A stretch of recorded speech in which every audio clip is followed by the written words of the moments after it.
warahmatullahi wabarakatuh. Perkenalkan, nama saya Wahyuni, Prodi Ekonomi Syariah, Fakultas Ekonomi dan Hukum Islam. Saya akan menjelaskan materi pada mata kuliah Ekonomi Politik Internasional. Adapun judul materi saya yaitu Sejarah Perkembangan Studi Ekonomi Politik Internasional. Ekonomi politik internasional adalah substansi yang semakin penting serta menegaskan isu negara berdaulat. Perekonomian secara krusial merupakan sumber daya penting dasar bagi negara dan bangsa. Ada hubungan yang kompleks antara politik dan ekonomi, antara negara dan pasar yang harus dapat dikuasai. Hubungan internasional agar terus berjalan perlu ditunjukkan cara-cara pendekatan teoritis yang berbeda dengan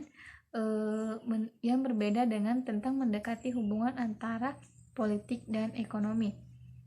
Adapun teorinya yang pertama yaitu teori merkantilisme adalah pandangan dunia tentang elit-elit politik yang berada pada garis depan pembangunan ekonomi modern.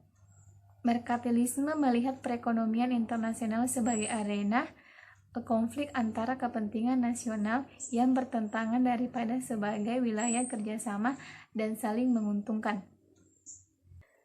Singkatnya, persaingan ekonomi antar negara adalah permainan zero sum di mana keuntungan suatu negara merupakan kerugian bagi negara lain. Kedua yaitu teori liberalisme ekonomi muncul sebagai kritik terhadap kontrol politik dan pengaturan permasalahan ekonomi yang menyeluruh dan mendominasi pembentukan negara Eropa di abad ke-16 dan 17, yakni merkantilisme. Kaum ekonomi liberal menolak teori pasar cenderung meluas spontan demi kepuasan kebutuhan manusia. Adam Smith menggambarkan kerangka pemikiran liberal yang mencakup aktor individu yang rasional percaya terhadap kemajuan dan asumsi keuntungan timbal balik. Yang ketiga, teori Marxis. Kaum Marxis melihat ekonomi sebagai alat politik. Kaum Marxis menempatkan ekonomi yang pertama dan kedua. Bagi kaum Marxis, perekonomian kapitalis didasarkan pada luas kelas sosial yang bertentangan. Pandangan kaum Marxis tersebut disebut materialisme.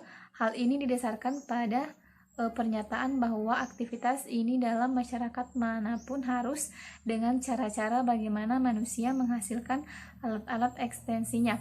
Produksi ekonomi adalah dasar bagi semua aktivitas manusia lainnya. Baik, itulah materi yang dapat saya sampaikan. Lebih dan kurangnya mohon dimaafkan. Sekian dan terima kasih. Wassalamualaikum warahmatullahi wabarakatuh.